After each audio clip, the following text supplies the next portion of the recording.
Since we are studying Kaivalya Upanishad today, which comes from Atharvaveda, I'll sing a couple of mantras of Atharvaveda first, Shanti mantras.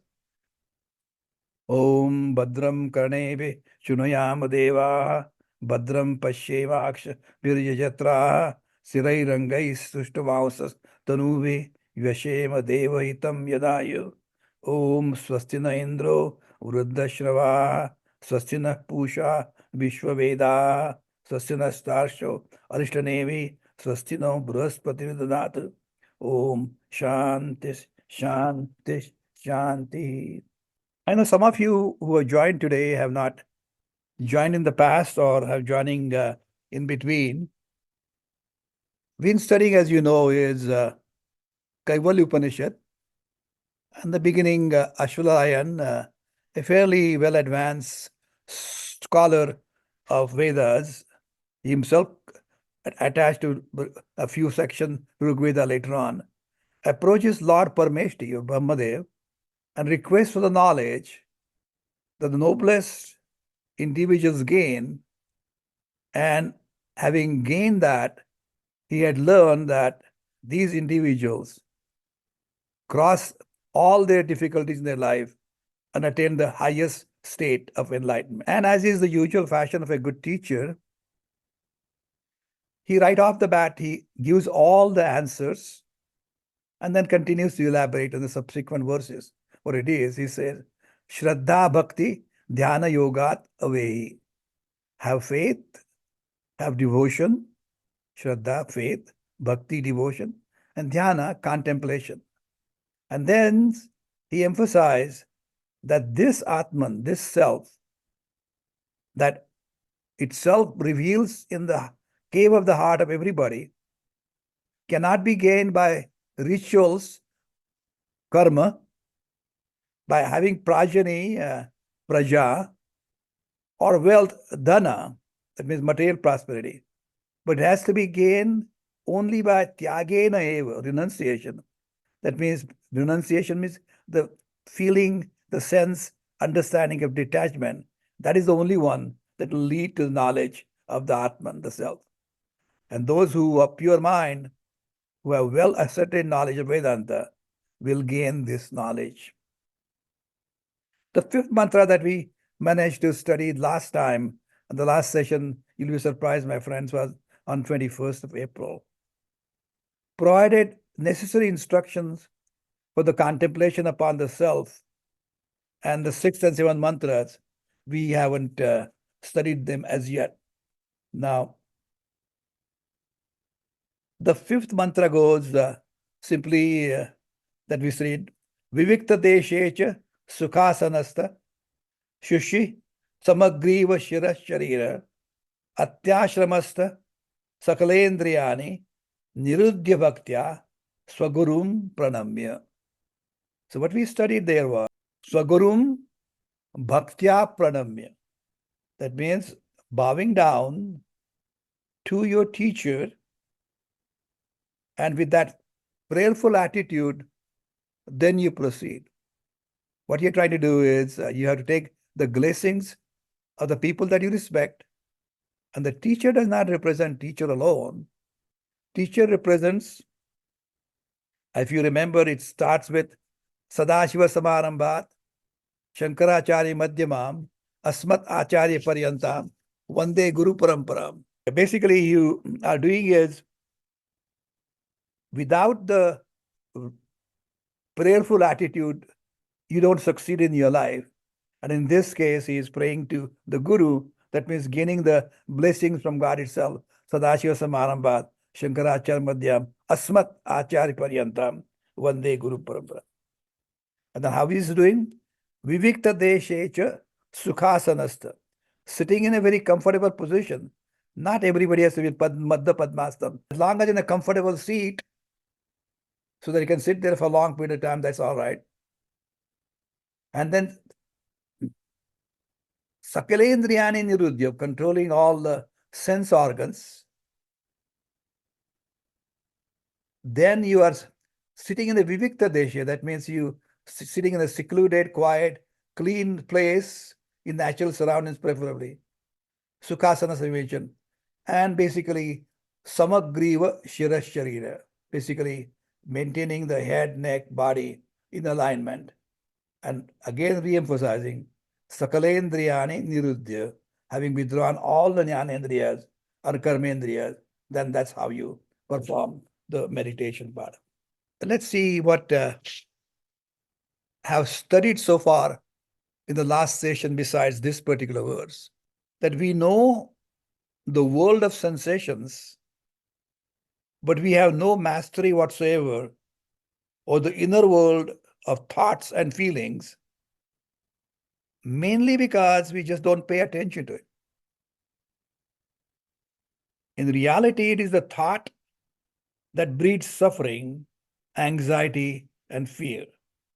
Hence, instead of looking for causes of our sufferings in the outer world, we should look within our minds and become aware of our thought patterns.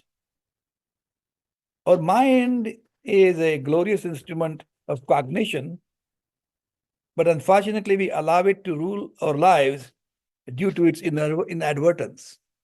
It means that our mind can make mistakes, may slip, may lack attention, and may have an oversight.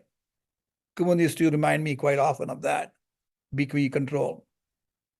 During the process of meditation, we come to know our mind and its way of functioning, and gradually we'll learn to prevent distractions and gain concentration and acquire a mastery over a mind. This helps immensely to release the mind from the grip of a painful thought process. In the context of Vedanta, meditation is called Nididhyasana. Now, Nididhyasana is contemplation on the self or self-awareness. And in this kind of meditation, one comes to know of the workings of ego in the relationship with the world of objects, situations, and people. Eventually, we'll come to know and understand and learn our misunderstanding about the creation. And Nididhyasana means an intense desire to meditate, a desire to remain meditative, a qualitatively different and is even more important than meditation itself. What I'm saying it is the desire to meditate which is open-ended and not oriented towards a particular outcome. It's indicative of the non-judgmental, non-resenting awareness. Such intense desire to be meditative does not make the meditator to seek a specific answer, but instead stays with the question. Such an approach allows the process to resonate within and lets that question itself point towards the answer within. That's very much similar to churning of the yogurt to bring out the true essence, which is none other than butter. Ask Lord Sri Krishna, my friend. Those people who have a chance to churn the yogurt and takyalani, dahi, gapsulla, the loneliness as the butter comes up, that particular thought process, it remains in your mind. You'll be surprised how much amount of information you're able to gather through that process. And as you can see, what we were doing after this is we'll continue to learn the qualifications or qualities of this Atman and where it is located. And that's exactly what the study is that we are undertaking at the present time. It says that this particular Atman is located right in the cave of our own heart and describes the qualities of this particular Atman as we go along. The verses that we did not study, but we wanted to last time, were 6 and 7, which goes, Hat pundarikam virajam vishuddham vichinta madhye vishudam vishokam achintyam avyakta anantarupam Shivam Prashantam Amrutam Brahmayonim Tamadi Madhyanta Vihinam Ekam Vibhum Chidananda Rupam Advutam Umasahayam Parmeshwaram Prabhum Trilochanam Neelakantham Prashantam Dhyatva Munir Gacchati Bhutayonim Samasta Sakshim Tamasa Parastat. When I sing these two verses together, it sometimes gets confusing, but sometimes its best thing is to take one piece at a time. I don't know if I told you the story of Shivaji at a very young age was trying to attack the castles of were controlled by the Muslims in southern part of India, Maharashtra, and goes to an old lady's house for lunch because he was hungry. She prepared the rice and amti, and he poured the whole thing in the rice, and he started putting the hands inside and put the thing in the mouth, and his hand was burning and his mouth was burning. So what the lady said, Shivaji, hold on, take one piece from the side at a time and gradually be able to enjoy the entire fish. So what I'm trying to do now is take one piece of each of these verses, and we'll analyze each of them carefully, so you'll be able to understand them fully. The only key segment of these two long verses is Bhutayonim Samastasakshim Tamasa Parasta. So that person, the person who is meditating, goes Bhutayonim. That means he is able to go to that particular place through which the entire creation come out. Bhuta yonim, that means yoni which created the entire creation. That means the entire fountain, the cause from which everything springs. And as you'll see in this particular verse, he'll describe about Ekarup, Anekarup, Vishwarup, all different forms are described. This is our consciousness that being described here, that gives us existence and awareness to all of us who exist, all the beings that exist and all the things that exist, samasta. And the entity we are talking about is sakshim. That means the silent witness. And it is abhinna. It is silent witness, does it? Is involved abhinna nimitta upadana vivarta karanam. That sakshi is indivisible in abhinna, nimitta efficient, upadana material cause, vivarta karanam, as the one that projects the world. That's the bhuta yonim. And when we talk about tamasa parastat, tama means darkness, beyond the darkness, but in this case, darkness of ignorance. So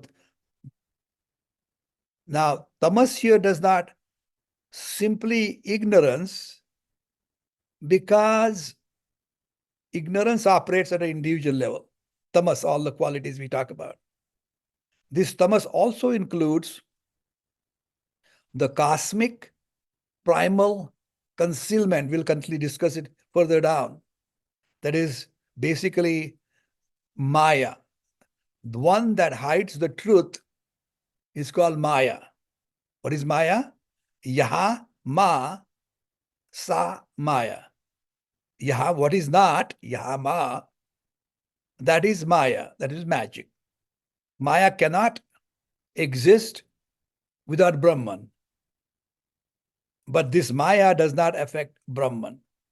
Brahman pervades Maya, is like a pervading the world, this creation. It is just as unattached to the world, unaffected by world. Brahman is independent of Maya. So I am this Brahman, nothing else. That is the God. That is basically talking about. So tamasa parastat, you have to understand, it is not just ignorance we are talking as an individual, but this bhutayirim that reaches is beyond the state of Maya, the feelings of one which is magic, which is not Yama Saha Maya. First word that we studied was Rut Pundarikam. He described Bhuto Yonim Gachati, Samasa Sakshan we talked about, Tamasa Parasasid. In what is Rut Pundarikam? He's giving the quality is lotus-shaped heart. Pundarikam is lotus-shaped. Rut means her. Or if you see in Marathi or in Sanskrit, it's called Rudaya Kamal. My thought flows is channeled to my intelligence shape, and it is located in the center of my body, lotus-shaped heart. And as a matter of fact, when we studied some time back various chakras, Anahata chakra is located there. So during waking state, the intelligence pervades all through the body. But when we are in the deep state, the fourth deep state, it resolves into a subtle, non-material place in the center of the body. That's the Anahata chakra. And that's what it's talking about, Rut Pundarikam. And here, what is there is I consciousness is reflected where it is located in the central portion of the body. Rut Pundari. And then he's talking about the qualities of this Atman. What is Atma? So one of the qualities described is Virajam. That means free of Rajas. V without Rajas. What is Rajas?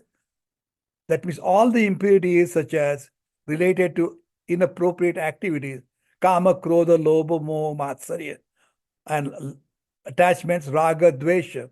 All those impurities are out.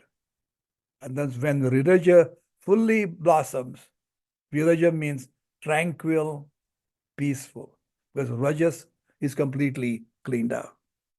The next quality described is Vishuddham. Shuddham is pure. But why Vishuddham? Vishesham Shuddham iti Vishuddham. That means extraordinarily pure, very pure, immaculately pure is Vishesham Shuddham. Untainted with any tamas. Previously knocked out Rajas, Virajam. Vishuddham without any tamas. Absolutely clean. The next quality describes Vishadam.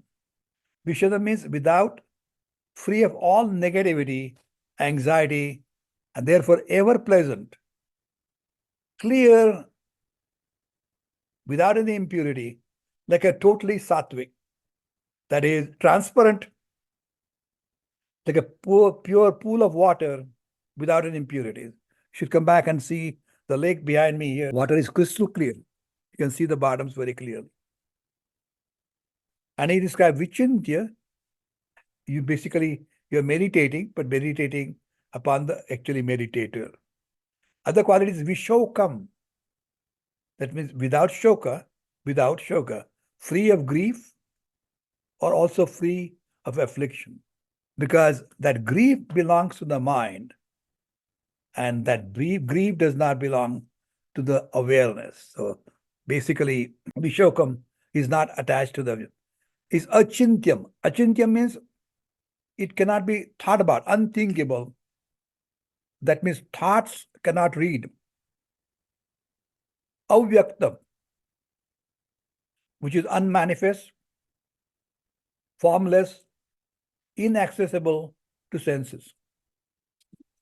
As well as Katha Upanishad describes it that Ashabdam, Asparsham, Arupam, Avyayam, Tatharasam, Nitya Agandascha Yat. That is how the description of Atman is without sound, touch, form, decay, taste, and smell, without any beginning and end, beyond the great, beyond the eternal, immutable, is ever auspicious. The description of this Atman. The quality continues in this verse, Ananta Rupa, one which has manifold forms, endless forms, encompassing, including the infinite form.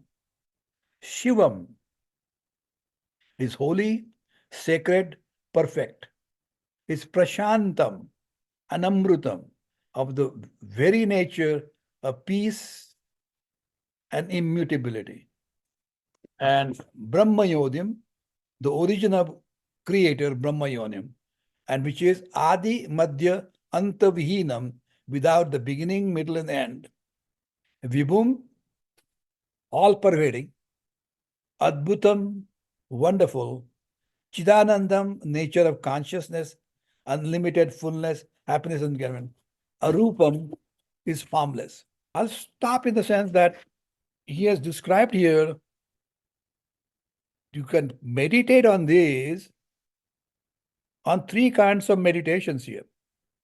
You can do the Ekarupa Dhyanam, that means meditate on the deity of your choice. You can do Ananta Rupa Dhyanam or Vishwarupa Dhyanam, that means all pervasive. Or Arupa Dhyanam, that means you can do meditation on formless, limitless, immutable. As a matter of fact, there's a famous temple in southern part of India where the main deity is Digambar. There is no deity in the central sanctum at all. It's Digambar. So you can be Arup, can Vishwarup or Anantarup or Ekrup, Ishtadevata. You can do prayer or meditation on very one. Then it continues as Uma Sahayam. Is Uma Sahayam, of course, you say the Uma as what you call accompanying of Uma. But if you remember, in Kena Upanishad, Uma comes in the form of Haimavati, daughter of Himavan. Remember, all the gods are celebrating their victory of the World Series and taking credit to each other for having won that victory over the Asuras. And then she shows up, that is Hemavati, and shows them that their strength was nothing whatsoever. It challenges the fire god Agni, challenges the Vayu, and Indra ran away, and Indra quietly asked, who is this Yaksha right behind who would not allow it? Because Himavati was along with that Yaksha. Yaksha was Brahman, and Himavati associating that. And that Himavati was the daughter of Himavan, that is Shiva. Then Prabhum. Prabhum is all powerful, capable of everything.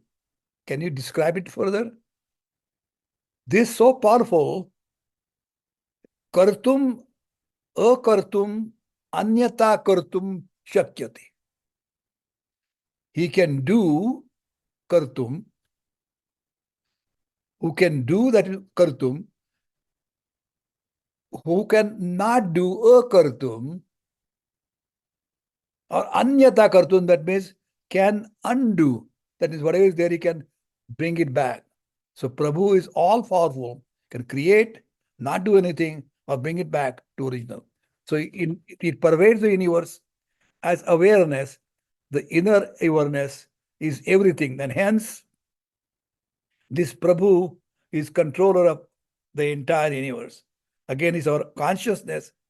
It accommodates the universe and as yet remains unconnected or unaffected by it. Now, he is also described as Tilochanam.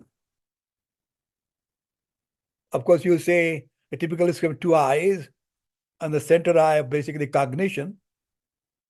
But again, spiritually, you could call it as sun, moon, and fire are the three eyes described in the Vedas.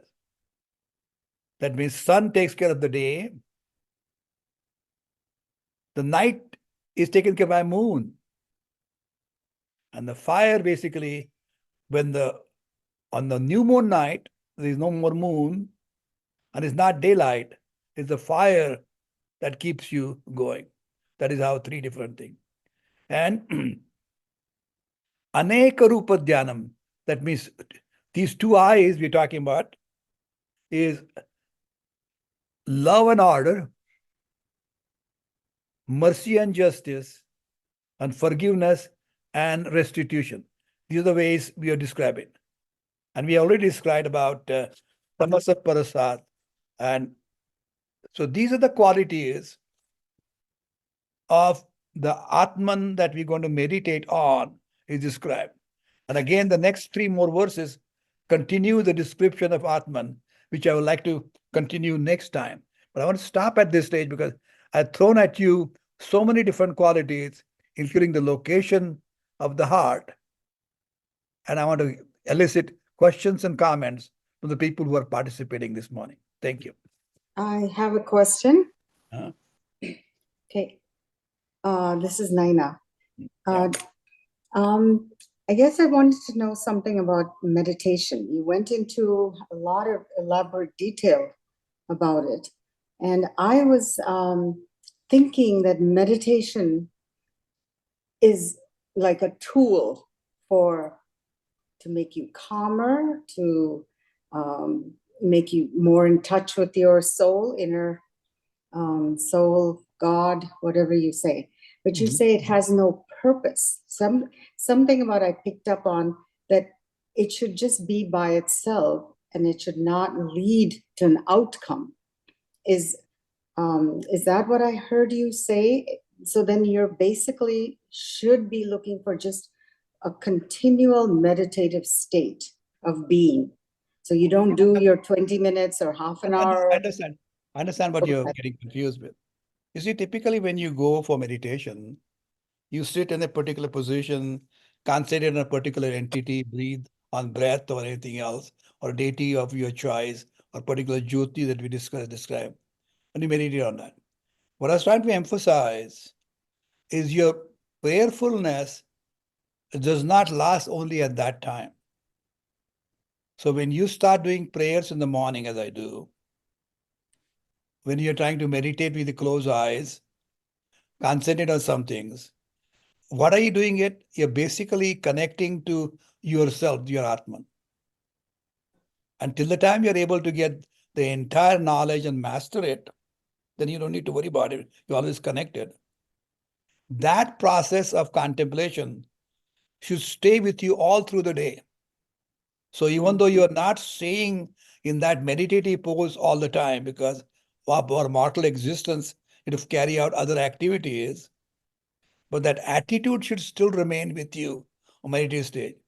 Your attitude of maintaining that calmness, quietude, turn inwards towards getting connected, that connection remains. So even though you may not have time to spend 24 hours like all the munis, some of the people going out doing nothing but meditation all day long, even though we are mortal human beings with other responsibilities, when you're performing them, the attitude remains the same. So what I'm trying to say is when you start your engines in the morning and get yourself quietly to the meditative state, let that meditative state be there with you till such time that you find the answer yourself. Once you found the answers, Atmanya Atmanatushta, you don't need to worry about it. You can do everything, but you're doing it in a detached form. You know what you're connected with. I'm trying to make sure that meditation is not something I'm going to gym and coming back in 10, 15 minutes. Okay. But I'm trying to take you into a much deeper state that meditation that you start is a continuous process, 724. Okay? So people basically don't understand, like yoga. Asana is yoga. People don't understand it fully. You have to go much deeper than that. Okay? Good. Good question. Any other question? Madhavi? Can you repeat those those three pairs that you mentioned about the two eyes, forgiveness and restitution? Love and order, mercy and justice, and forgiveness and restitution. Thank you. Love and order, mercy and justice, forgiveness and restitution. Okay? And three eyes, Madhavi, is sun, moon, पण अमावास्याला चंद्र नसतो ना. On that, you have to put on a fire. So the thing is, our Vedas are so deep in understanding, so kind of really enjoyable to study them and share with them. Okay. Does the third eye refer to intuition?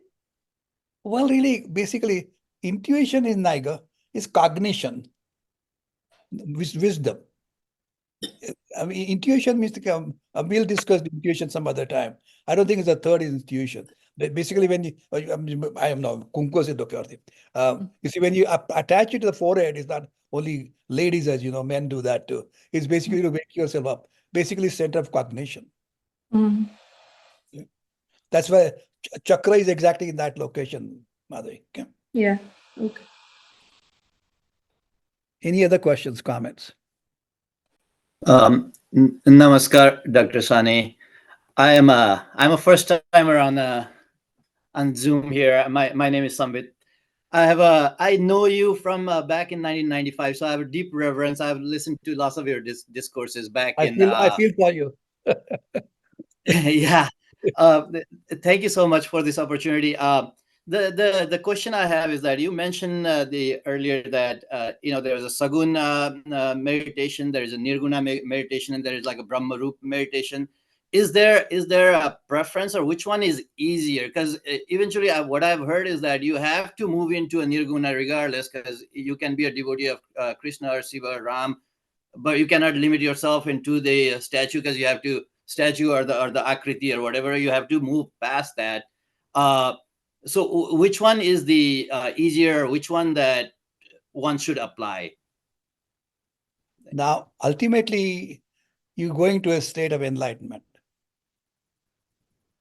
Like your human body is navadvare puredrehi, 9 different gates to your body. So the state of enlightenment can be done through various means. So if somebody tells you that's the only way, Samvit, find some other direction. There are more than one way of doing it. You can keep on singing Ekru, Vitava, as when Maharashtrian people do, Rama, Krishna, doesn't matter. Because once you understand what Rama stands for, you understand what Krishna stands for, you'll come to realize it's much deeper than its external appearance. It's much more than the individual's activities, much more than the thoughts expressed.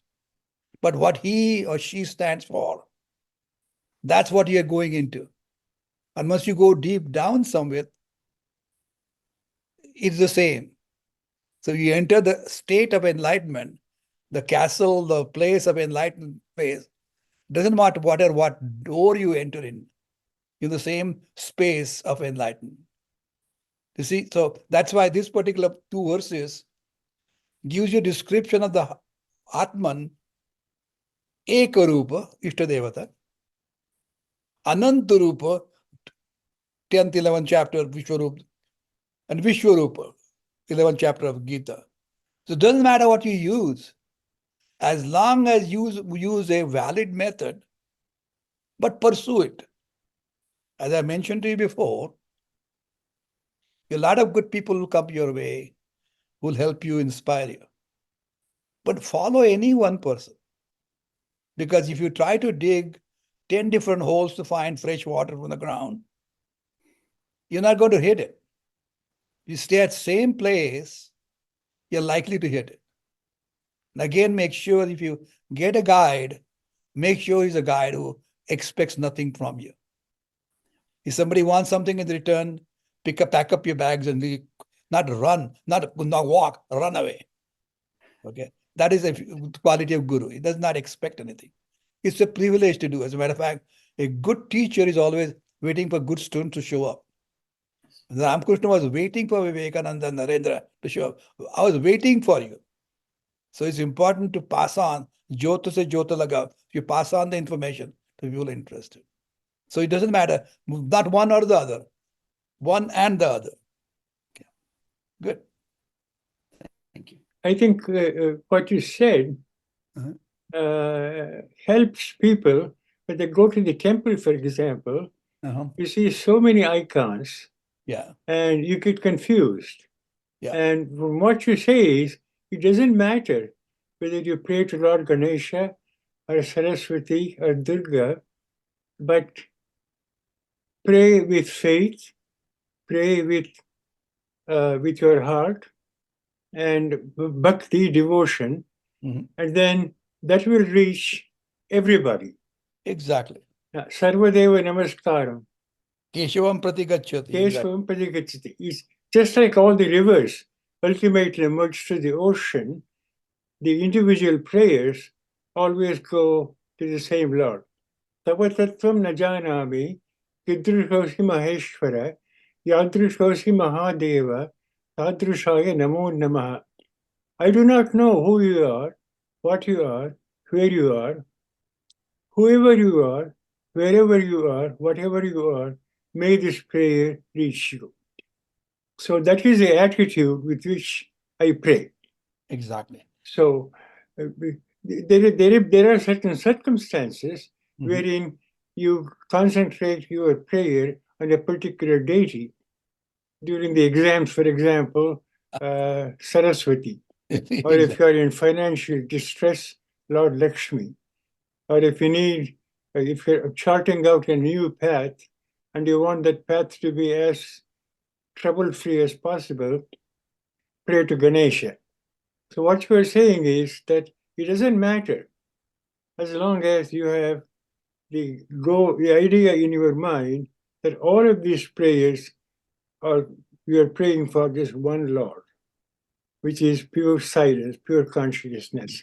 So that makes it very clear, because normally I hear when people come into our temple, they get a little bit puzzled to see so many deities and say, you have so many gods.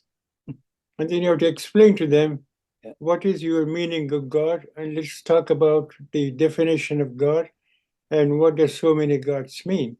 So I think we lose somewhere the fundamental truth in all of the arrays that there is portrayed. So your discussion of that was very clear. Aneka Rupa, Eka Rupa, Vishwarupa was very clear. The other thing to remember is that when the river forms from the top of the mountain, that river has never seen the ocean before. Doesn't know what the shape is, size is, what it looks like, but has a shraddha that ultimately I'll meet my entity I really want to be merged with. Goes through trials and tribulations, takes a very long course, hits the both sides of the river, which are edgy, sharp, but still continues to go. And finally, when it reaches it, merges itself with ocean, with glee, and losing its own identity. But the beauty of it is that it becomes one with Sagar, the ocean. But she's driving towards that with ultimate Shraddha, knowing fully that I'll accomplish that feat of becoming one which is infinite. So if one with a Shraddha, Prasanna we're talking about, goes with that attitude, having been directed by a person who has seen it before, you'll be able to reach it. For example, I've told you the story about a person who came from, doesn't matter, a place of totality, was bundled up, tied up, taken to the back of this car and dumped in some other place, and lost his way and did not have GPS with him, did not have Google Maps. And he keeps from place to place, can't find it. And finally comes across a man who has been to that place before. He says, don't worry, my son, I'll take you there.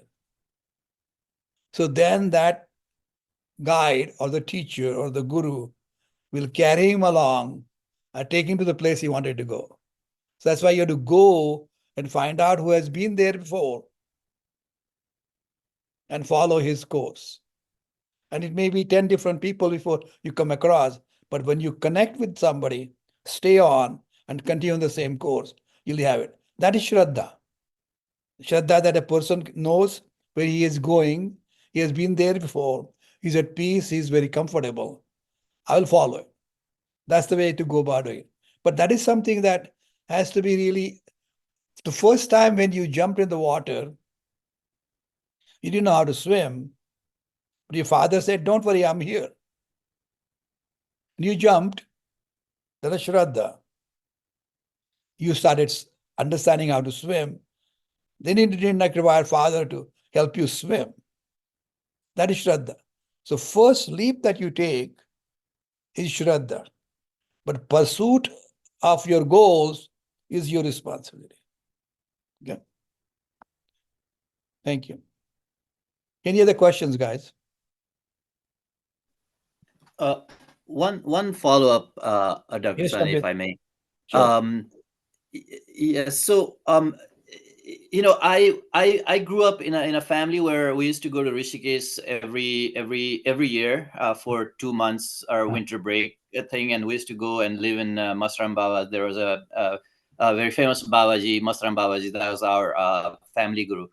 And then when we came back, I'm originally from Nepal. When we went back to Kathmandu, we have other gurus there that, my grandfather used to take me frequently as a little kid. So, but everybody was focused on that Vedic thing. So my question is it okay to have multiple people as your guru? They are pointing to the same direction, same portal, if you will, or is it not okay or should we not have? Because basically, I have a Ishtadev as well, but I have a Shraddha to all the devs. But whenever I meditate on Ishtadev. Similarly, gurus also, they are basically a guide who are trying to get you to the mountain top. Is it okay, or is it you have to kind of narrow your view? As a matter of fact, you understand. But to remember, as Sarvadeva Namaskara, Keshavam Prati Gacchati. Doesn't matter what God you pray to, ultimately goes to the same God. For example, Shankaracharya in the 8th century, there was a fight between Shaivites and Vaishnavites. Who is important, Vishnu or Shankara? That's a Shakta, the people who were Shakti, Devi was important. So Shankaracharya suggested, called Panchayatan. Ideally, in your place of worship, you should have at least 5 different deities. One is Shiva image, Vishnu image, Devi image. Besides that were Ganesha, and the 5th was Surya, Aditya. So if you have Aditya, you live as long as you're not in dark tundra living somewhere else. So the sun is outside, it's fine. But as long as you got these 4 murtis in your place of worship is good. And if you have Ishtadevata somewhere, put that in the center. You see what I mean? And as Prasanna was rightly saying, a particular day of celebration in the year is a Ganesha Chaturthi day. Do special prayer to Ganesha. Saraswati Puja of the day beginning in the school, you do that. Durga Puja, Durga. The thing is to understand all the Devis. We got 4 beautiful temples in our temple. To understand all this feminine form is the same divinity. How come? The feminine form, which is motherly love, is Parvati, Meenakshi. When you want to learn the art, the music, gain the education, the same mother in the form of Saraswati. But any of the babies or children are attacked, she becomes a fierce lioness that becomes Durga. And when there's a total fulfillment of life, people get confused with Lakshmi as the one goddess of wealth. Wealth is one. Wealth as well as spiritual fullness is Lakshmi. Lakshmi is fulfillment of everything. So motherly love, scholarly, educational, what they call art, culture, music, Saraswati. Protective, Durga, and total fulfillment is Lakshmi. But Devi is only one. Your mother takes different forms to protect you. Without having a combination of feminine and masculine, the life is not complete. And again, all the deities that you're talking about, again, as person I was talking earlier, whether Shri Krishna, Rama, Ganesha, Shiva, it doesn't make difference. As long as you understand God is only one, takes different shapes and form. As long as the values are the same, the goals are the same, and going in the same direction, you are okay. I hope I'm making it clear. Okay? Thank you.